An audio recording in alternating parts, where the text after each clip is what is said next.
Allah Akbar. Assalamualaikum dan salam sejahtera. Terima kasih kepada semua wakil media yang hadir pada pagi ini. Ke sidang media berita penahanan 3 beranak oleh SPRM yang disyaki dalam tuntutan palsu bernilai RM1 juta oleh Yang Berbahagia Datuk Seri Muhammad Datuk Seri Dr. Muhammad Azman bin Datuk Aziz Muhammad, Ketua Eksekutif KESO. Dan sebelum kita mulakan sidang media, izinkan saya untuk memperkenalkan dua pegawai kanan di kiri dan kanan Datuk Seri Ketua Eksekutif. Di sebelah kanan Datuk Seri Encik Jamil bin Muhammad Dahlan, Ketua Bahagian Integriti. Manakala di sebelah kiri Datuk Seri adalah Encik Hasno bin Muhammad Hussein, Ketua Cawangan Anti Fraud. Tanpa melengahkan masa, kita mulakan sidang media. Persilakan Yang Berbahagia Datuk Seri. Bismillahirrahmanirrahim. Assalamualaikum warahmatullahi wabarakatuh. Selamat pagi. Terima kasih kepada semua yang hadir. Seperti yang kita sedia maklum, pada hari ini saya mengadakan sidang media ini adalah rising from seperti yang kita sedia maklum bahawa SPRM telah melakukan beberapa tangkapan kepada beberapa dalang penipuan kes tuntutan perkeso. Jadi saya cuma ingin mengembalikan ataupun ingin membawa semula bahawa sejak tahun 2017 kita telah bekerjasama dengan pihak berkuasa, PDRM dan juga SPRM berkaitan isu ataupun masalah tuntutan palsu ini. Dan alhamdulillah pada hari Isnin baru-baru ini 3 orang berinsurans ataupun dalang ejen telah ditahan oleh SPRM berkaitan beberapa tuntutan palsu perkeso yang melibatkan dana ataupun jumlah yang kita anggapkan sebagai kehilangan tuntutan ini sebanyak RM1 juta. Jadi apa yang ingin saya tegaskan di sini bahawa tuntutan-tuntutan yang terlibat di dalam sindiket penipuan ini adalah berkaitan dengan tuntutan hilang upaya sementara, tuntutan hilang upaya kekal dan juga tuntutan pencen elat ataupun invalidity pension. Dan modus operandi yang terlibat dalam aktiviti penipuan ini adalah melibatkan beberapa cara. Pertama adalah dengan penipuan laporan perubatan ataupun falsified medical report, pengubahan maklumat laporan perubatan, alteration of medical report, dan juga yang ini mungkin agak saya rasa sesuatu yang agak serius, dengan mengubah pesakit semasa persidangan jemaah doktor. Jadi ataupun switching patient during medical assessment, dan juga ada juga di antara mereka yang menipu tentang kemalangan yang tidak sepatutnya berlaku sewaktu bekerja dan dilaporkan sebagai kemalangan yang berlaku sewaktu bekerja.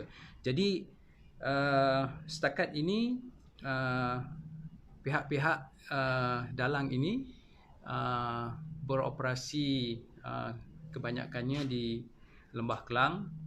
Ada yang juga melibatkan mereka yang membuat tuntutan di Kelang dan juga di Johor Bahru. Apa yang ingin saya tegaskan di sini bahawa perkeso tidak pernah terlibat ataupun melantik mana-mana pihak, mana-mana ejen ataupun mana-mana wakil dalam membuat tuntutan perkeso. Jadi saya ingin tegaskan sekali, perkeso tidak pernah melantik mana-mana pihak, mana-mana persatuan, mana-mana individu ataupun mana-mana mereka-mereka yang menganggapkan sebagai wakil yang boleh memudahkan ataupun melaksanakan atau menjanjikan bahawa tuntutan mereka boleh diluluskan. Jadi atas dasar itu, saya ingin meminta kepada semua orang-orang berinsurans perkeso, jika mereka ingin membuat sebarang tuntutan perkeso, hadir ke mana-mana pejabat perkeso, kerana proses tuntutan adalah percuma. Jika kita lihat mereka-mereka yang terlibat yang dianggapkan sebagai orang tengah ini mengenakan bayaran antara RM15,000 ke RM25,000 untuk tuntutan tertentu. Kalau lebih lumayan tuntutan itu, maknanya fees yang dikenakan itu adalah lebih tinggi. Jadi sebenarnya tuntutan perkeso adalah percuma, tidak perlu melalui mana pihak-pihak ketiga, dan jika ada mereka yang telah engage, yang telah ada perhubungan dengan pihak-pihak ketiga ini yang telah membayar duit, sila tampil untuk memberi maklumat untuk kita mengambil tindakan.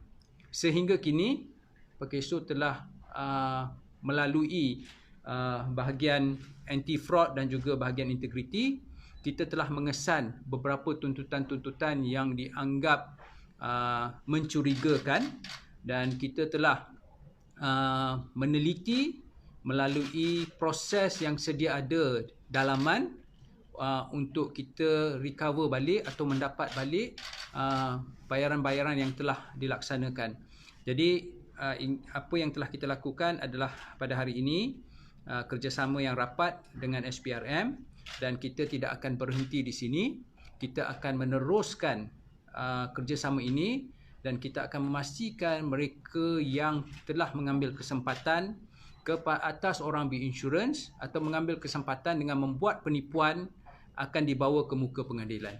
Jadi sebelum ini, seperti yang saya nyatakan, kita telah bekerjasama dengan polis dan beberapa mereka telah ditangkap dan telah didakwa, yang melibatkan kerugian hampir 2.4 juta sebelum ini, dan baru-baru ini dengan SPRM setakat ini adalah sebanyak 1 juta.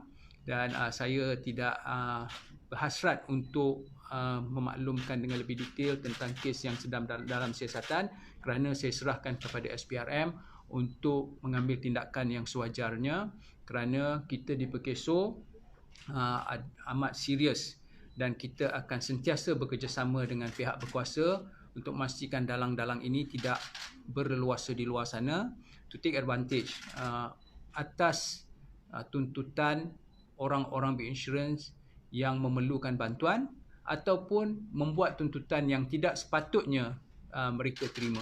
Jadi saya rasa itu yang ingin saya kongsikan dengan pihak media pada hari ini. Jika ada sebarang soalan sama ada kepada saya atau Encik Jamil, Ketua Bahagian Integriti, pegawai SPRM yang dipinjamkan ke Perkeso, dan juga Hasnol, the main person behind all this anti-fraud activity. Jadi saya buka kepada sebarang persoalan.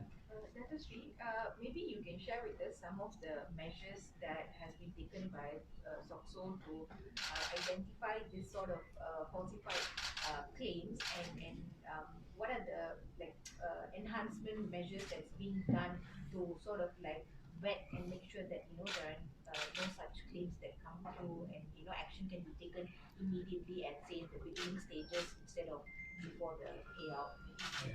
No, one of the measures that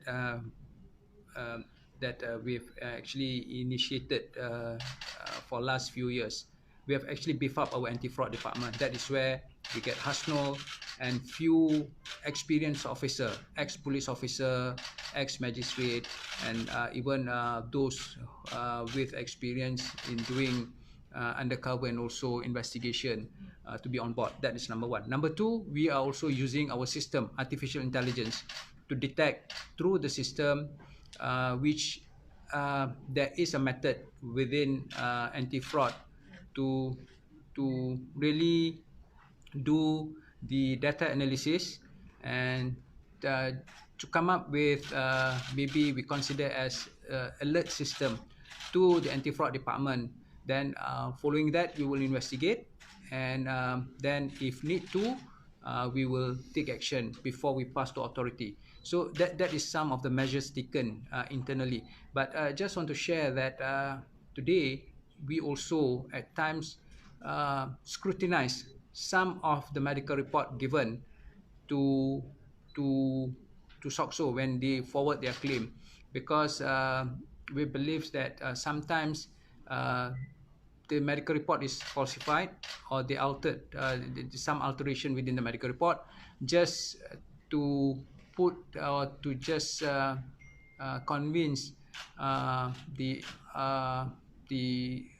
either the medical board in order for them to get claims. So this is some of the measures taken internally, and we have actually managed to even detect the cases before even we pass to authority through whatever measures that we have actually improved in-house. So, but some of the cases, that's why our cases, it is not new cases. We also even retrospectively look into cases from 2009. And this is where we will also get to work closely with the authority, with the PDRM and also with SPRM, just to make sure that some of those already benefited, or those who got the benefits from SOCSO, but actually through I mean, either they come up with a falsified medical report, or as what I mentioned earlier, there's a few process how they beat the system and also come forward to claims. So we will get our authority to further investigate and bring them forward for further action. So this is apa ni, antara langkah-langkah yang telah diambil oleh Perkeso. As I mentioned, kita tidak akan berkompromi dengan mana-mana pihak yang cuba memperdaya pihak Perkeso ataupun orang berinsurans dalam mengambil kesempatan untuk mendapat faedah dan juga untuk mendapat habuan-habuan daripada mereka-mereka yang ingin menuntut. So that is our stand. Okay. How many cases so far? Because you're saying you retrospectively been from 2009. Maybe what are the number of cases that you are looking up to date, we have detected total about 283 cases that either we do it internally through our anti-fraud department, or we work with authority. And 415 cases up to date, total cases that either we have detected through our internal investigation and with the authority is total up to about 415 cases from 2009? From 2017. But those retrospectively yang telah menerima faedah daripada 2009 onwards, some of it we work with PDRM, some of the cases we work with SPRM. Okay. Sri sebut tadi kes yang SPRM 1 juta tu, adakah dia sebenarnya tiga beranak ini ataupun digunakan ejen juga untuk menipu? Saya kalau boleh, I don't want to go into detail of these 3 cases sebab masih dalam siasatan, tetapi maklumat yang ada dengan Perkeso daripada tuntutan yang melibatkan 3 beranak ini adalah sekitar 1 juta. Tapi selebih pada itu, apa-apa lagi secara mendalam dengan these 3 culprit yang telah dibawa dan dalam siasatan SPRM, I'm not going to elaborate because I think it's better to wait for siasatan SPRM disempurnakan atau complete, ya. You think because some of the claims have been falsified and whatnot by these agents and stuff like that.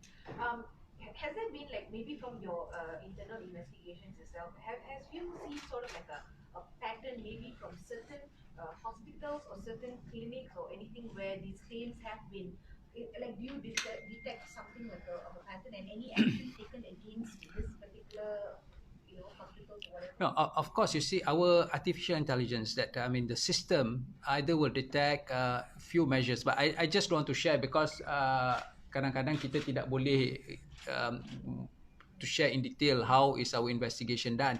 But since you asked about the hospital, the medical report, yes, true enough, I'm a medical doctor. Not all apples are good. Okay, ada juga antara mereka. Saya tidak kata, I mean everybody, all doctors are very professional. But there is one or two or few of them who collude with this agent maybe or with the claimants to come up with medical report which is we consider as not to say not genuine, but sometimes they put information which I consider exaggerate to just assist or to help the insured person to come forward and to get their claims. Yeah. Ada soalan lain? Semua daripada Star je ini. So you didn't mention it, any action taken against this? No. I mean, of course, we do report to the authority. We do report to MMC, but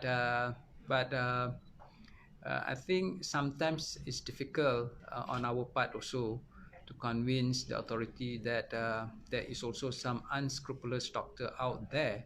But as I mentioned, it is very, very small numbers, not many. The majority of doctors, like me, they are very professional. Okay. Ada? Ya. Dia pertanyaan. Jadi Dato' cerita setakat ni 415 kes dah dikesan. Ya. So antara kes ni semua dia telah dibawa ke mahkamah atau masih dalam? Okay. Some of the case memerlukan pihak berkuasa untuk membuat siasatan. Pihak PDRM yang telah kita laksanakan pada tahun 2018 dan some of the cases kita serahkan kepada SPRM. Ada juga kes-kes yang kita laksanakan siasatan secara dalaman dan kita telah mengambil tindakan sama ada dengan memberhentikan bayaran faedah ataupun menarik balik bayaran faedah. So the approach of all these fraud cases, there is few approach. Yeah. Number one, we do it in-house. That means when we have information, ada penipuan ataupun ada maklumat-maklumat yang tidak tepat, yang salah, kita boleh mengambil tindakan internally secara dalaman. Jika ia melibatkan kes-kes yang memerlukan risikan, investigation dan sebagainya, kita serahkan kepada pihak berkuasa. Because that is beyond us. Okay, yang ini kita kena bawa ke muka pengadilan. Seperti yang telah kita bawa kepada PDRM pada tahun 2018 dan yang kita bawa baru-baru ini ke SPRM. Okay? Dato' Sri, dalam tempoh tu ada nilai tak? Berapa yang, kan tadi 415 kes kan? Ya. So, membabitkan berapa nilai? Okay, cases yang telah kita serah kepada PDRM pada tahun 2018 melibatkan tuntutan sekitar 2.14 juta dan jangka panjangnya melibatkan hampir 30 juta dan kes-kes yang telah kita melihat kepada 415 kes ini, kalau kita melihat kepada jumlah bayaran yang telah kita recover balik adalah sebanyak 26 juta. Jadi this is big money. Ini adalah duit pekerja. Duit pekerja dan majikan yang disumbangkan untuk bayaran-bayaran faedah yang genuine, bayaran-bayaran faedah yang betul.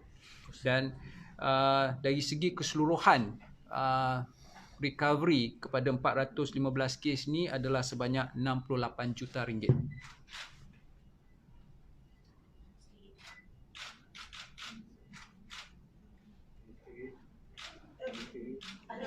Maybe just elaborate, explain a little bit. So just to clarify, all the cases, the 415 cases that has been brought to attention, the long-term payout would have been 30 million for all of this in total, correct? No. What I mentioned just now, that 30 million is with PDRM, a loan that we have recovered in 2018. Okay. So that if you take cumulative cases, is about 415, Yeah. including cases with PDRM. Okay. And in total, we have about 415 cases, Okay. which total cost of what paid was about 26 million paid, yeah? 26 million. And if we continue to pay without any intervention of we manage to get our anti-fraud to intervene. If no, we'll continue to pay, and the total payment will be about 68 million. So this is the because most of our payment is long-term payment. Most of our payment melibatkan bayaran bulanan yang akan melibatkan bayaran jangka panjang, long-term payment. Yeah. So the 2018 cases tu sahaja is that 2.14 Yes. mil and 30 million would have been the Long-term payment. But in totality of all From 250 yes. would have been the long-term payout would have been If we continue to pay, would have if we been continue to pay, it will be about 68 68 million. And but The what has immediate been, the immediate recovery is about 26 million. so what has been recovered Yes. from that is Yeah. 26 million lah. Yeah. Okay. Ada lagi? Ada lagi soalan? Tunjuk sikit. Okay. Hasnul tunjuklah Hasnul. Okay. Yes. Melah. Ni Hasnul pegang kam. Ni. Nak berdiri? Okay. Okay, kam. Kam. Kejap. Nak handsome kan? Kena pakai butang lah kan? Okay. Okay.